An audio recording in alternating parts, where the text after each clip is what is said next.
ఇక డీటెయిల్స్ చూస్తే రేపు రామంతపూర్ బంద్కు ఉప్పల్ మాజీ ఎమ్మెల్యే బీజేపీ రాష్ట్ర ఉపాధ్యక్షుడు ఎన్వీఎస్ఎన్ ప్రభాకర్ పిలుపునిచ్చారు. విద్యుత్ ప్రమాదంలో గోఖలే నగర్ లో ప్రాణాలు కోల్పోయిన కుటుంబాలకు న్యాయం చేయాలని ప్రభుత్వాన్ని కోరారు.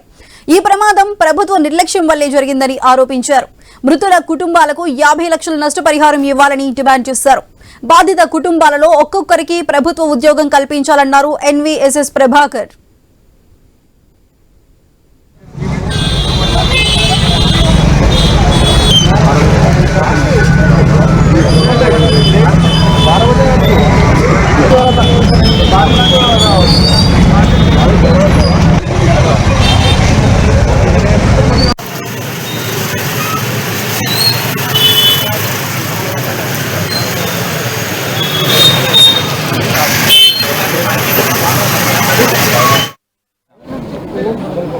ఘటనపై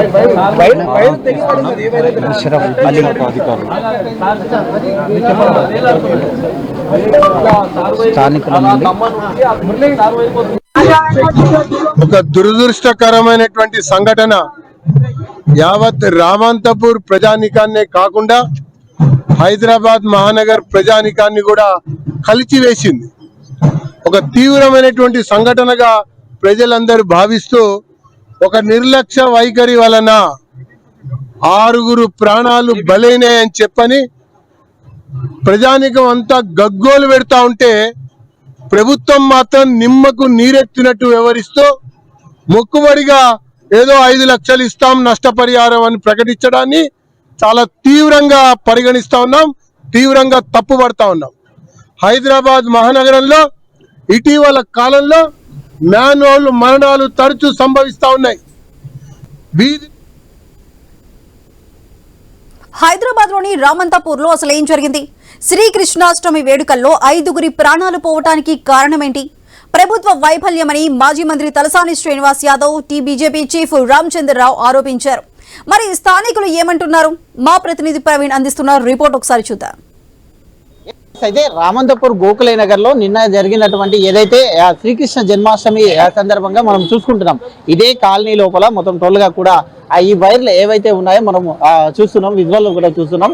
అయితే ఈ కాలనీలు మొత్తం టోల్గా తిరిగి వచ్చిన తర్వాత ఈ ప్లేస్ కు రాగానే ఇక్కడ ఉన్నటువంటి పైన ఉన్నటువంటి వైర్స్ ఏవైతే ఉన్నాయో ఆ వైర్ కు ఈ యొక్క రథాన్ని అయితే లాగడానికి అప్పుడే డీజిల్ అయిపోయిన కారణంగా దాన్ని ఏదైతే లాగడం ఉంటుందో ఆ వెహికల్ వెళ్ళిపోయిన తర్వాత ఇక్కడ వర్షం కారణంగా కొంతమంది యువకులు అయితే దాన్ని దొబ్బే ప్రయత్నం చేశారు.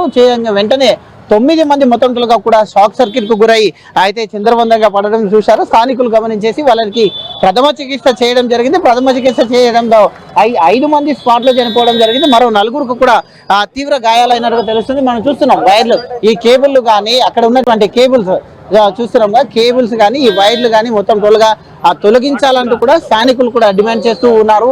అయితే మనతో పాటు కొంతమంది అయితే మొత్తం టోల్గా అయితే కాలనీ వాసులు కూడా ఉన్నారు, మాట్లాడించే ప్రయత్నం చేద్దాం.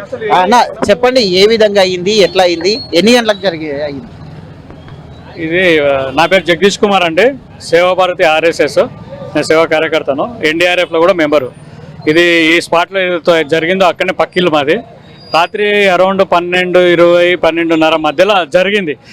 యాదవ్ సంఘం వాళ్ళు ప్రతి సంవత్సరం 30-35 సంవత్సరాల నుంచి ఈ కార్యక్రమం కృష్ణాష్టమి చేస్తారు, మంచిగా చేస్తారు. అదేవిధంగా ఈసారి కూడా చేశారు. ఏదైతే దాన్ని లాగేది జీప్ ఏదైతే ఉంటుందో అది ముందు బ్రేక్ డౌన్ అయినందుకు వీళ్ళు తోయడం పక్కకే ఉంది. యాదవ్ సంఘం 100 మీటర్లు దగ్గర వచ్చింది కానీ దొబ్బుతున్నారు దాన్ని.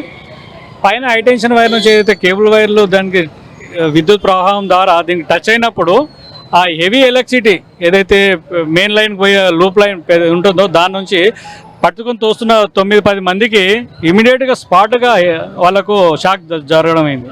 దాని నుంచి ఏమైందంటే వర్షం ఒక దిక్కు షాకు, దాంతో అందరూ మిడ్ నైట్ కాలనీ వాళ్ళు కూడా కొంచెం నిద్రమత్తులో ఉన్నారు. ఎవరైతే ఆ కార్యక్రమం ఉన్న వాళ్ళు వచ్చేసి CPR ప్రయత్నం చేశారు, నేను కూడా CPR చేశాము. కానీ ఆ CPR ఎంత చేయాలో అంతకంటే ఎక్కువ కూడా అది షాక్ తగిలినట్టు ఉంది. అప్పటికి కొందరు ప్రాణాలతో ఉన్నారు, ఇమీడియట్గా హాస్పిటల్ తీసుకుపోవడానికి డైరెక్షన్లు చేసుకున్నాము. కొందరిని అందుబాటులో ఉన్న వెహికల్స్ ద్వారా తీసుకుపోయారు, కొందరినేమో ట్రైల్లో కూడా తీసుకెళ్ళాలి. అది ఆ విధంగా జరగడం చూస్తే ఎలక్ట్రిసిటీ వాళ్ళు ఈ కేబుల్ వాళ్ళ నుంచి అలా ప్రాణాలు పోయాయండి. ఎందుకంటే మీరు చూడండి, మీ కెమెరా తర్వాత జూమ్ చేసి చూడండి, ప్రతి ఇంటికాడ ప్రతి స్తంభానికి కేబుల్ వైర్లు క్వింటాలు జామ చేసి పెట్టారు. దాని నుంచి ప్రతి సంవత్సరము వినాయక చవితి వచ్చినప్పుడు, వేరే యాత్రల్లో వచ్చినప్పుడు, లారీలు వచ్చినప్పుడు తగులుతున్నాయి, కింద పడిపోతున్నాయి. ఇదే విధంగా వాళ్ళ నిర్లక్ష్యంతో ఈరోజు ఇంత మంచి ఒక పౌరులు, రామంతపూర్ నివాసులు, ఒక భక్తులు వాళ్ళు ఈ సంఘటన ద్వారా ఒక పరమపదించిన సందర్భం అయిందండి. సార్ చెప్పండి, అయితే 5 మంది చనిపోవడం అంటే చాలా బాధాకరము. ఇంకా 4 ఇంజూర్ అయి ఉన్నారు, హాస్పిటల్లో ఉన్నారు. కొంతమంది కండిషన్స్ సీరియస్ అని అంటున్నారు. అయితే అధికారుల నిర్లక్ష్యమా లేకుంటే ఏంది సార్? ఇక్కడ రామంతపూర్లో ఒక 150 కాలనీస్ ఉన్నాయండి. 150 నుంచి 200 కాలనీస్ ఉన్నాయి. ఈ కాలనీస్లో ప్రతి సంవత్సరం కూడా ప్రతి ఊరేగింపు, ప్రతి ఉత్సవం కూడా చాలా బ్రహ్మాండంగా చేస్తారు. ఈ ఊరేగింపు, ఈ ఉత్సవాలు జరిగినప్పుడు మాత్రమే ప్రికాషన్ తీసుకుంటారు తప్ప నార్మల్ టైంలో ఏ అధికారులు కూడా వీటి గురించి పట్టించుకోరు. ఇప్పుడు ఇక్కడ ఉన్నటువంటి పరిస్థితులు చూస్తే, ఇక్కడ ఉన్నటువంటి చెట్లు, ఇప్పుడు నిమజ్జనం ఉత్సవం వస్తుంది, వినాయక నిమజ్జనం, అప్పుడు మాత్రమే ఈ చెట్లు కొట్టేస్తారండి, కొమ్మలు కొట్టేస్తారు. అలాగే వినాయక నిమజ్జనం దగ్గరకు వస్తుంది అంటే 2 రోజుల ముందు ఇక్కడ ఉన్నటువంటి వైర్లన్నింటినీ సెట్ చేస్తారు. కానీ నార్మల్ రోజుల్లో ఇక్కడ ఎవరు కూడా దాని గురించి పట్టించుకోరు. ఒక్కొక్క పోల్కి ఒక 200 వైర్లు ఉంటాయండి. అది cable Wyra, high tension Wyra అనే విషయాలు తెలియదు. కాలనీలో ఉండేటటువంటి వాళ్ళు 2 సైడ్లో కూడా మనం వైర్లను చూస్తున్నాం. హై టెన్షన్ వైర్స్ ఇండ్లకు దగ్గరలోనే ఉంది కాబట్టి అధికారులు స్పష్టంగా వాటిపైన మొత్తం టోల్గా కూడా చర్యలు తీసుకోవాలి అంటూ కూడా చెప్తూ ఉన్నారు. స్థానికులు కూడా భయబందులకు గురవుతున్నారు. 5 మంది చనిపోవడం చాలా బాధాకరం. ముందు అయితే మరి వినాయక చవితి వస్తుంది కాబట్టి భారీ విగ్రహాలు ఉంటాయి. వర్షం కారణంగా వర్షాకాలం వస్తే చాలు అధికారులు కూడా అలర్ట్ అవుతూ ఉంటారు. అయితే విద్యుత్ శాఖ అధికారులు కూడా అలర్ట్ కావాలి. ఏదో సందర్భం వచ్చినప్పుడు మాత్రమే, లేకుంటే ఏదైనా ప్రాణ నష్టం జరిగినప్పుడు ఇక్కడ వచ్చేసి మొత్తం టోల్గా కూడా ఇది చేయడం కాదు. అయితే అంతకు ముందే ఇక్కడ ఒక ఖాళీలు ఉన్నాయి కాబట్టి దీనికి సెట్ చేయవలసిన బాధ్యత అధికారుల పైన ఉంది అంటూ కూడా చెప్తూ ఉన్నారు. కెమెరా పర్సన్ హనుమంతుతో ప్రవీణ్.